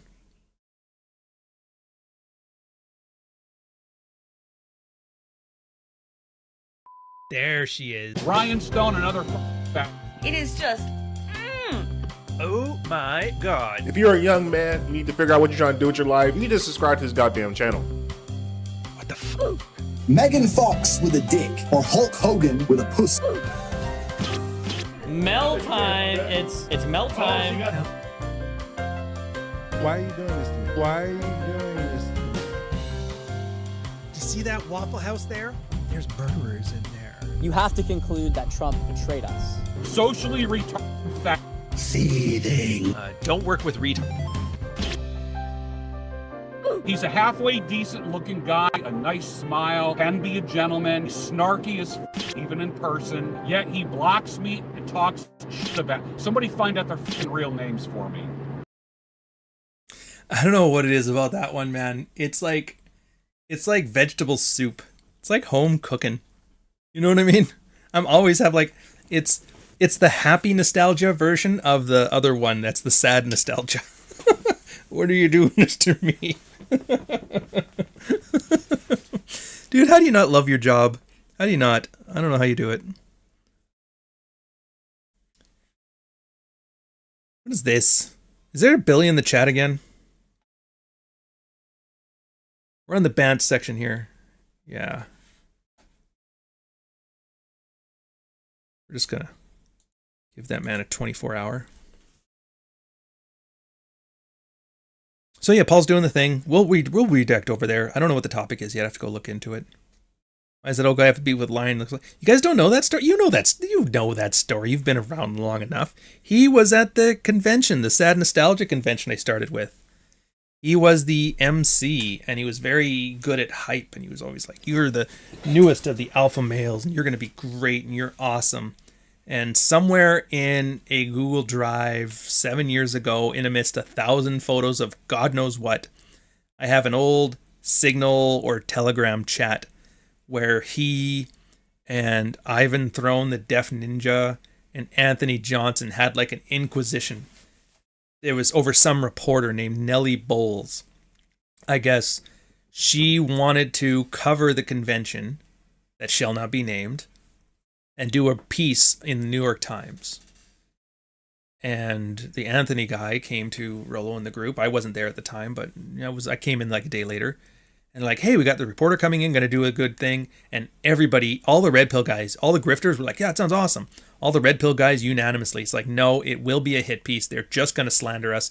Do not have her here. I am not showing up. So he cancels it. He's like, fine, I'll tell her no. But then I guess, and you never really find out, but I guess he called her later on, tried to sneak her in there anyway. And we ended up having an event afterwards where they go to like a cigar bar and talk about being men or whatever. It was fun. I actually kind of didn't mind that part of it. It was fun. It was me, Ed Lattimore, Jack Murphy, AJ Cortez, Def Ninja, George Bruno, and they were all there. And I remember all of a sudden we look over at one point doing our thing, and Ed's like, yeah, get a picture of me looking like a G with this cigar. I'm like, done, man. Took out my camera, get a thing. And we look over, we see the Nellie Bowles chick, and she's talking with Jack Murphy, who's standing up like he's trying to talk her down from whatever. And Ed and I, like, I'm not black, but I'm black enough to know in a horror movie the black guy always gets killed first. So Ed and I are just like, time to go home. We just out the back door, go straight to the hotel. We're like, whatever happens, whatever ends up on the news, our two names will not be there. Next day, everybody's having freak out moments. Everybody's at each other's throats. That was free clout. What are you doing? She's going to hit piece us. What are you doing, you idiot? She's going to make you look stupid. I don't even know if there was a story out of it. I never checked. And it turns out the whole reason that happened was because all of these guys who had just given speeches about harden the fuck up, be a prepper, be ready for whatever, security, OPSEC, got to be prepared, the government's listening in on your calls, then go on to Instagram wearing the branded hotel robe. Hey, just sitting here in an undisclosed location, fucking Marriott with the address or whatever. And then at the cigar bar, of which there was only one in Orlando, they're like, hey, I'm just, and they like GPS tagged the thing, not even delayed. Like if you would have posted it the next day, hey, last night had fun with this stuff, wouldn't have mattered. The security of the event only matters while you're there. But no, they had to like, no, I need this clout now.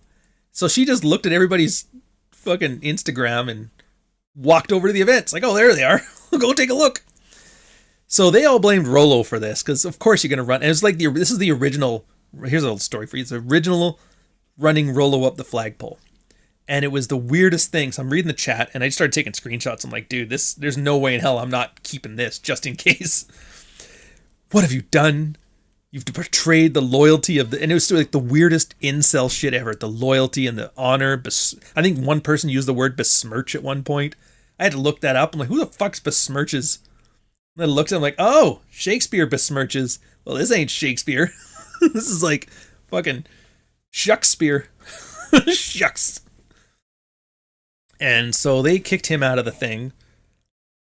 And everybody was having their little moments. And it was like a weird moment where you kind of found out who was in it for the brand and who was in it for like the right reasons. Because all the people that were in there for the right reasons are like, all right, well, good luck with this. I'm out.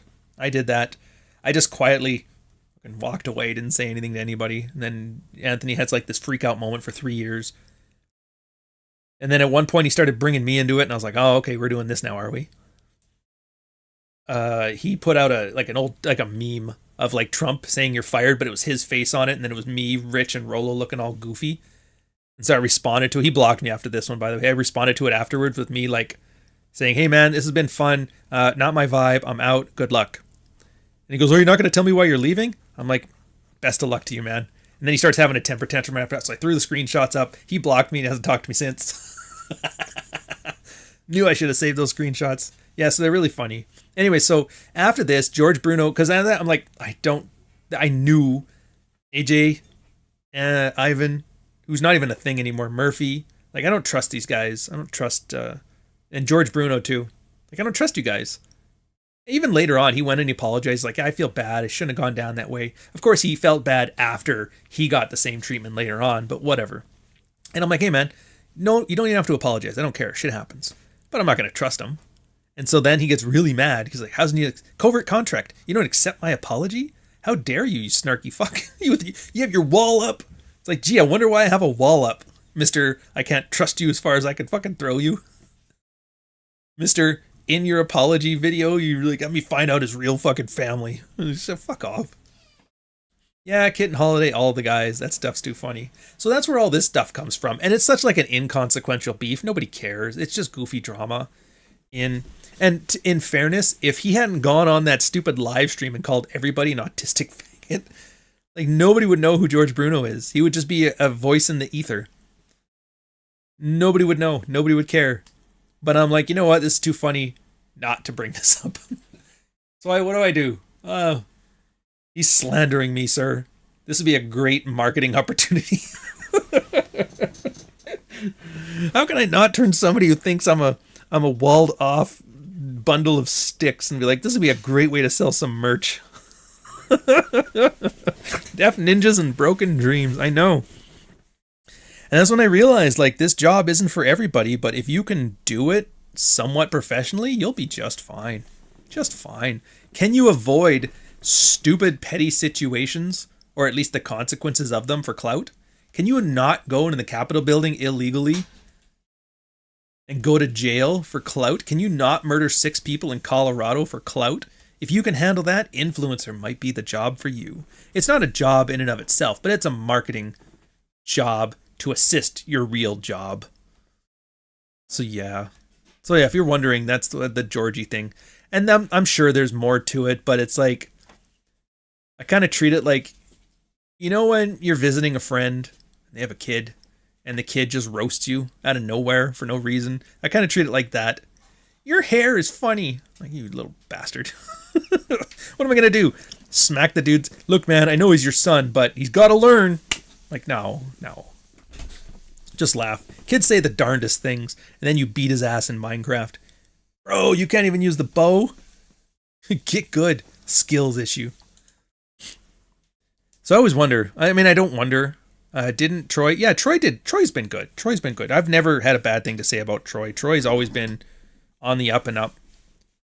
He's always been good. He's doing his thing. He wasn't a fan of it. And it wasn't siding with him or us. He was just siding with, I'm not going to be a tard. I'm not going to follow the clout hype train. Oh, Clary came after all this stuff. Clary's been doing his own thing for the longest time.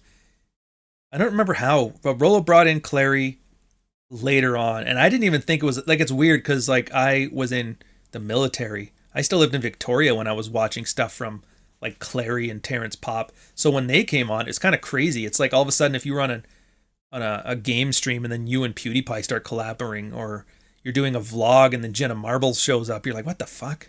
Is this for real? And like, they're just normal people, but at the same time, you've been watching them for 10 years. They didn't know you from fucking Adam. Yeah. I mean, because he kind of came before.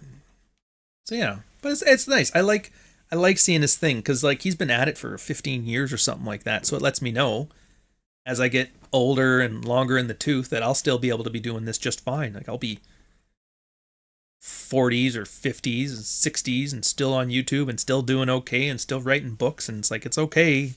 It's not like your corporate work where every 2 years you're probably going to get laid off, so you have that like constant dread and fear. It's mostly what you make out of it, and I like it. I'm appreciative of it, and I am glad. And to be fair, if you guys want to encourage this, all I suggest is you guys enjoy a good book. Enjoying a good book is the best way to make sure I continue to have the career and lifestyle to which I've become accustomed. I've done my part. I've made sure it's the best damn 8-hour reading session you're going to have from anything written in 2025. And then all you have to do is your part is pick up a copy and read it. And then leave a review on Goodreads.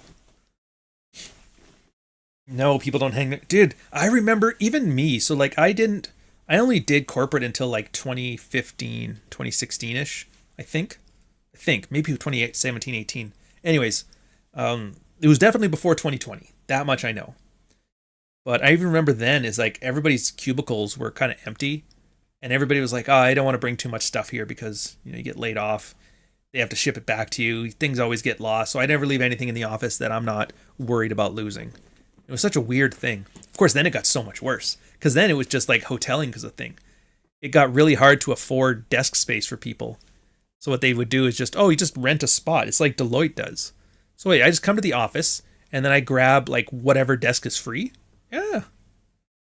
And it's not even like people used to have offices with doors, and then it switched to cubicles, which were kind of soulless, and then it switched to the open concept one where you're all sitting at a breakfast table, and then it was at the point where you don't even get a spot, like you don't even have a chair with your name on it. It's just sit down wherever you can find some room, packed in between 15 Sikh immigrants, babbling with speakerphone on. You're like, fuck, whatever. Yeah, nobody hangs their hat anymore in corporate America. Maybe it's different in the States. Maybe once you get to a certain level, like director level maybe, that stuff goes away. I'm not seeing it. Nobody I've known or talked to, other than government employees. Like one of my buddies is a civilian contractor for the military. He seems to have that stability, at least so far. I have a feeling you're going to lay off a lot of people. Because as much as I kind of feel very disheartened watching our conservative leader talk about the next election and what he's going to do, the one thing I think he is going to do is cut a lot of the government services. He's just seen the USAID thing as way too popular. And so he knows, like, yeah, dude, that's the path. It's such a Canadian thing. What did America do that really worked? I'm going to do that. But I'm going to pretend like we're doing it and not just stealing from you guys, which whatever. My shipyard building has a comfortable cubicle setup. Yeah. Most offices in Europe still have doors. And it's the weirdest thing. Because, like, the only issue... Here's the thing. It was never about privacy or anything like that. It's just square footage per employee.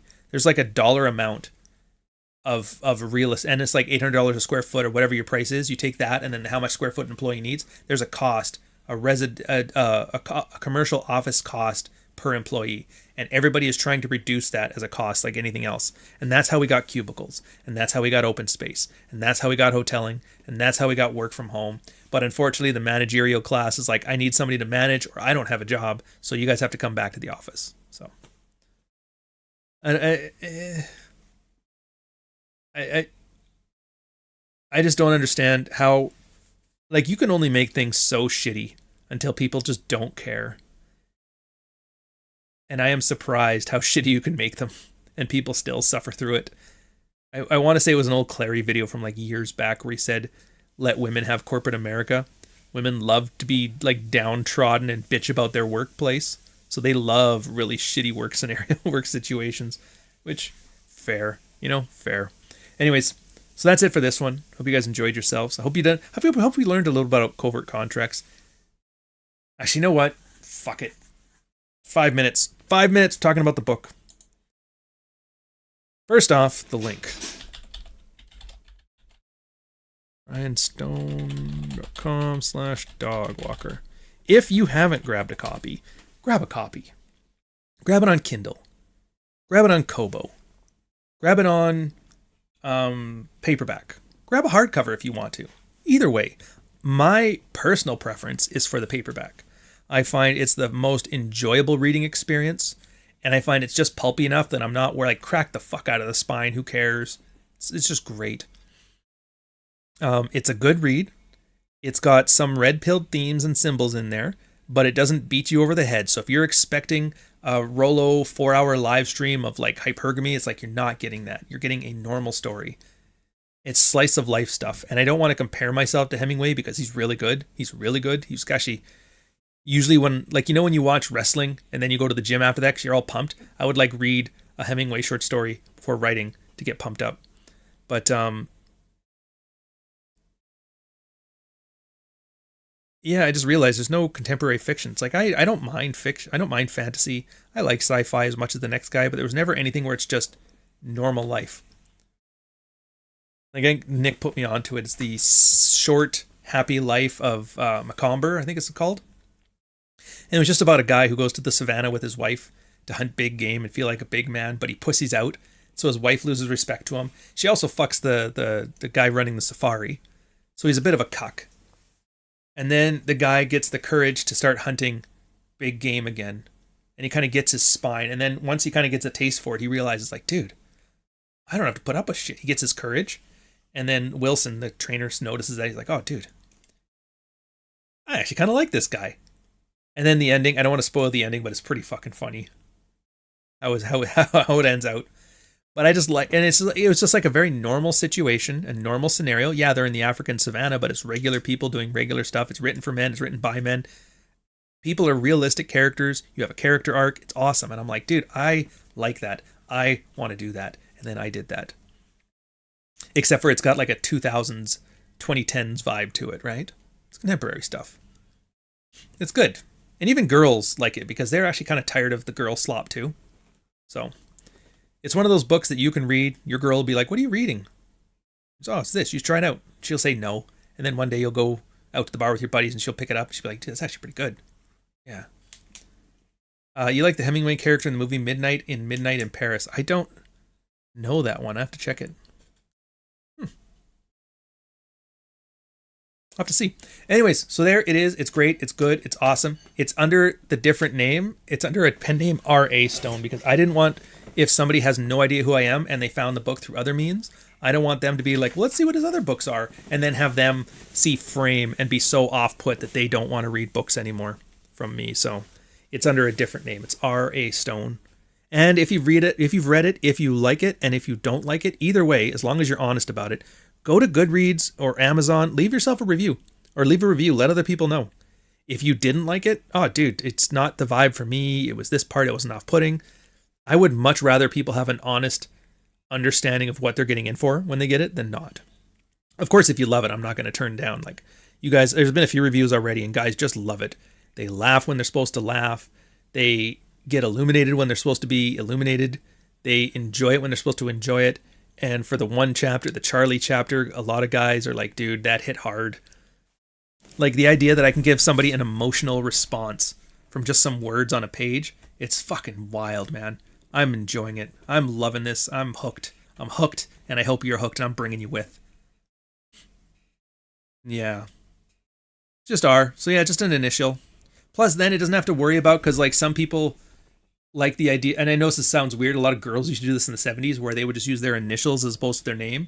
So that way you wouldn't have the stigma of being a girl author. But it's kind of like we're at the point now where as a guy I have to do that. I have to do the R stone. Well, what's the R stand for? I don't know. Could be Ryan. Could be Rachel. You just don't know.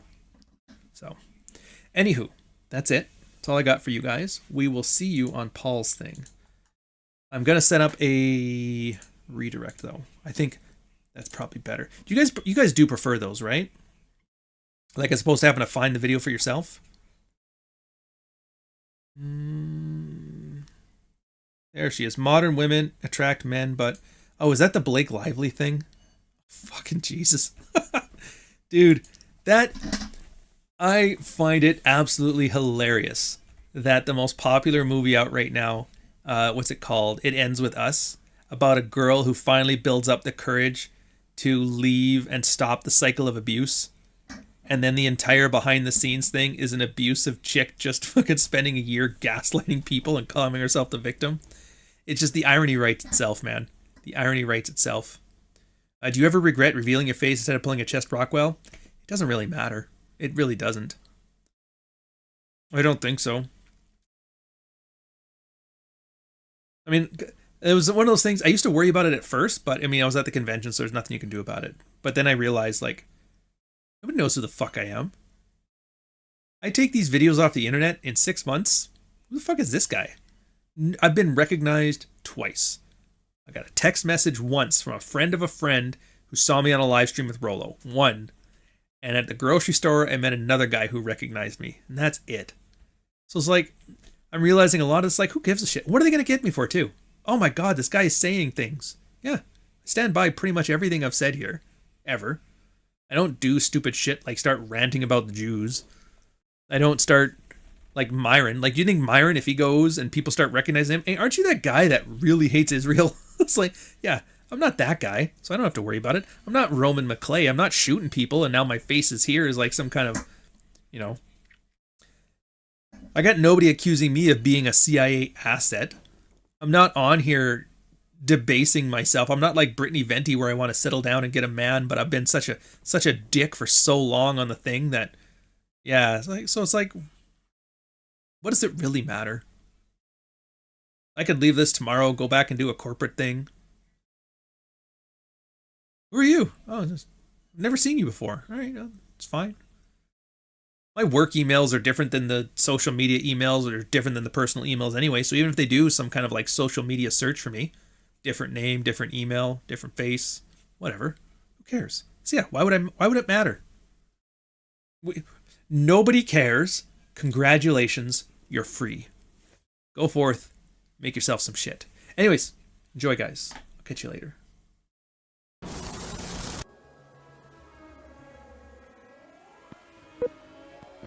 '79T 2458 Learning Corp Little Red Riding Hood. Take one.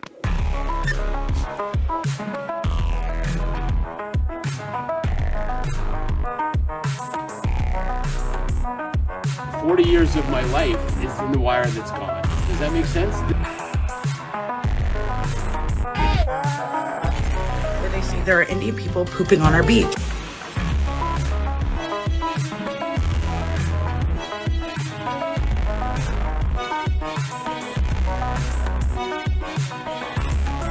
It's a spool of wire. 40 years of my life is in the wire that's gone.